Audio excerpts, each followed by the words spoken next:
And now it's time for the final assembly of the kit. So I'll be starting out with the chassis, just like I did in the first video. Take off these pieces of masking tape so that we can get started on that.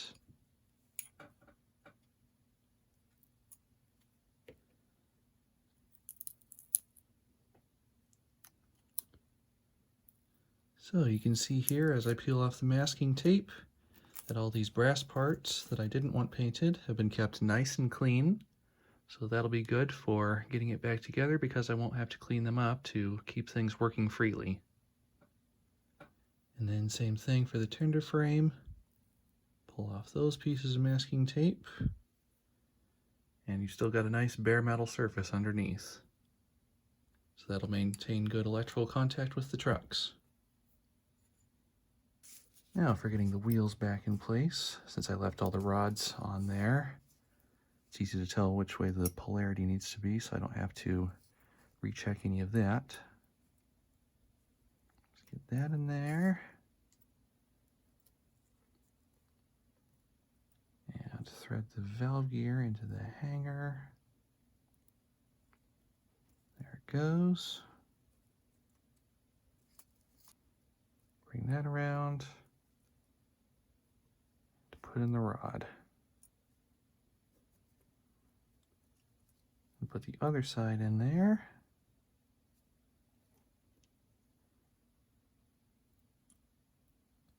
Then reinsert this screw.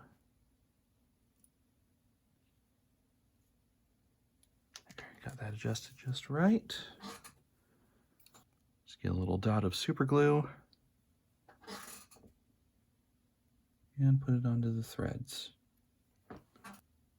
And now I'll do the same for the other side. It's the same process of crosshead first, then the valve gear rod. Once the first side is done, the second side may be a little easier since you at least have something to hold things in place. And at this point, I can actually get the wheels back into the slots. Just got to make sure these bearings are all aligned so that they can fit properly into the frame. Those are turning nice and free, so I can put the plate back on now. And for now, I'll just use the one screw in the back, since the front one would have to be removed for the pilot truck anyway.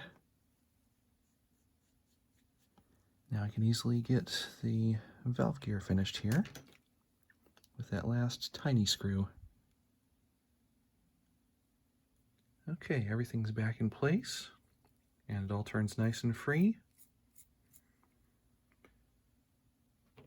So now I'll just give it a bit of fresh oil to make sure everything is properly lubricated.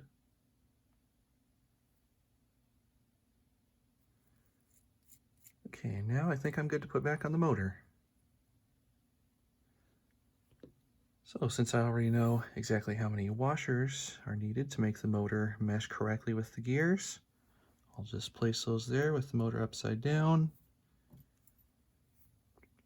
Place the rear screw into the chassis.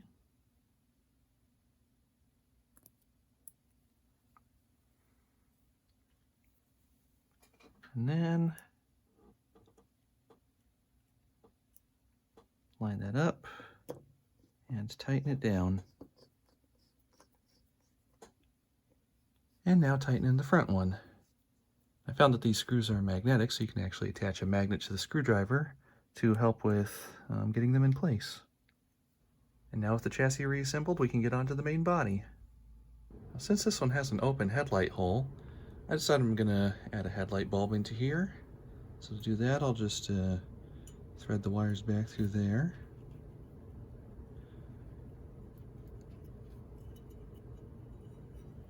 Have them come out the other end here. And then once the light bulb is right where I want it, I'll just kind of bend that wire in there a little bit.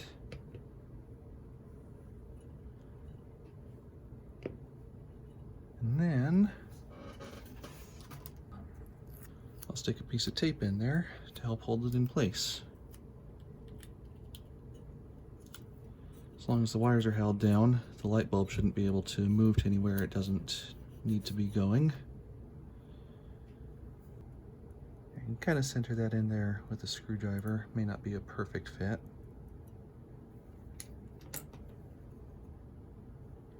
When the model's running, I think that'll look fine. And now I'll attach the weight inside. So to do that, I'll just put a bit of super glue around some of the edges here. And I actually found that the main screw for the body lines up with this one here and also helps to hold things in place, so you don't really need too much glue on this piece to get it where it needs to go. Just enough to kind of tack it in so it doesn't fall out while you're trying to work on things. Now for connecting the wires from the headlight, there's a bit of solder on each side of the motor for the brushes, so I'll solder it there. The first thing I'll do though is to tin the tips of those wires a bit.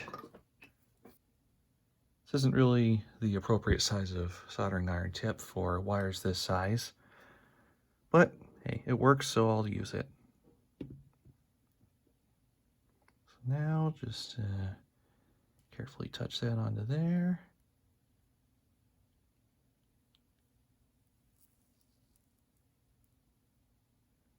Then do the same for the other side.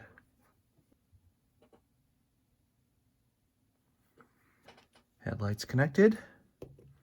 So now I just have to make sure these wires don't get in the way of the gears or anything. So I'll just kind of push them back this way into the body.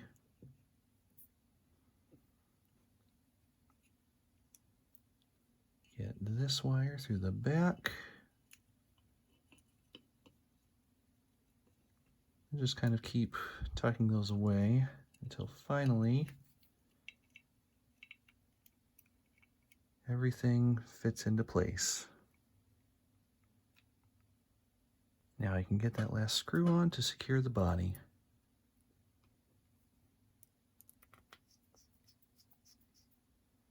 Now last up is the front truck.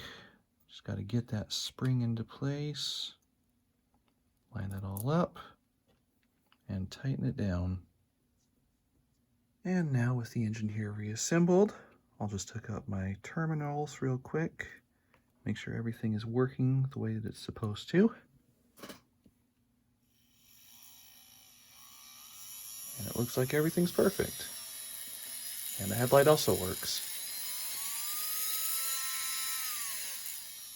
One last little detail is these marker light jewels. These are provided as a sort of optional part, and they're a little tricky to get in correctly, but I'll go ahead and do that now. So the way that I like to do this is first I'll place just a small drop of super glue into the hole of the marker light where I want the jewel to be placed. So I'll start with this side one here. And now with the marker light face up like that, just carefully place it onto a piece of masking tape so that the pointed brass end is face down. And then very gently place this into the marker light. And just hold it in place for a moment until the glue can take hold.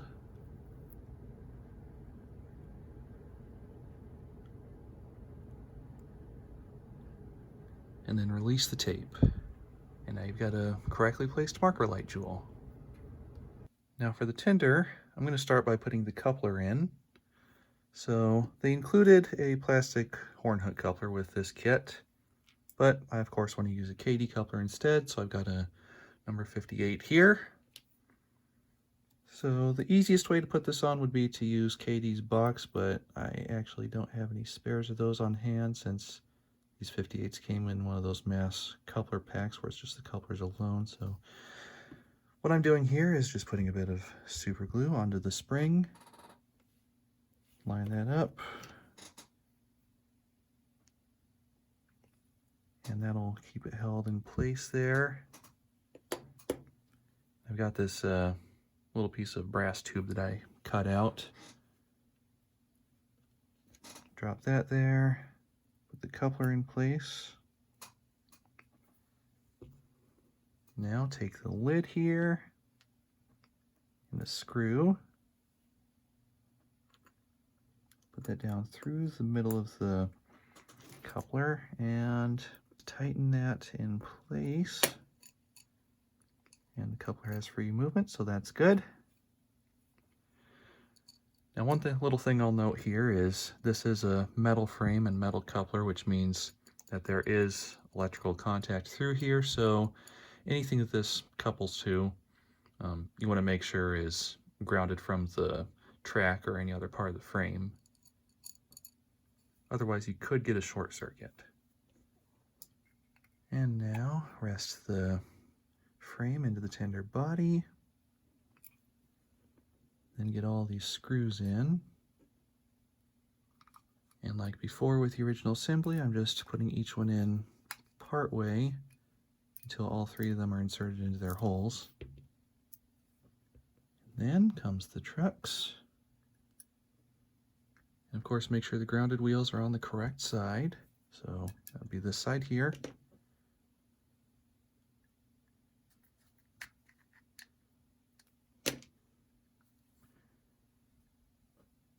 And now all that's left is connecting the drawbar and wire. This time I screwed the wire in place first so that the drawbar won't be in the way. Get that wire in the cab. And now, put the one into the drawbar there where I had it before. And tighten that in place. Then the same for the other end.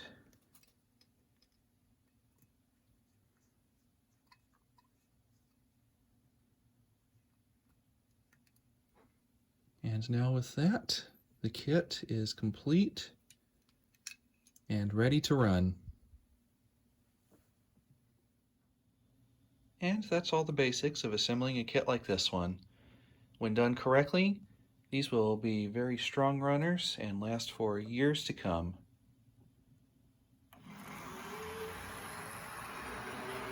And it's running along nice and smooth and looks great on the track.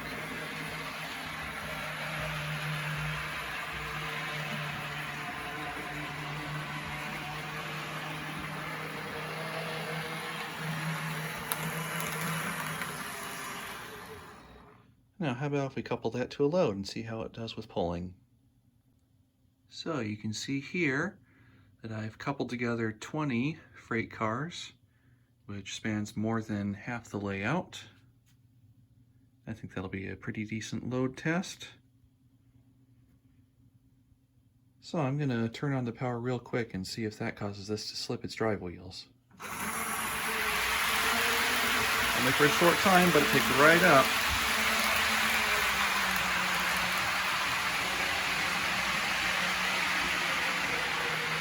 As expected with a heavy metal steam engine, this thing is a powerhouse.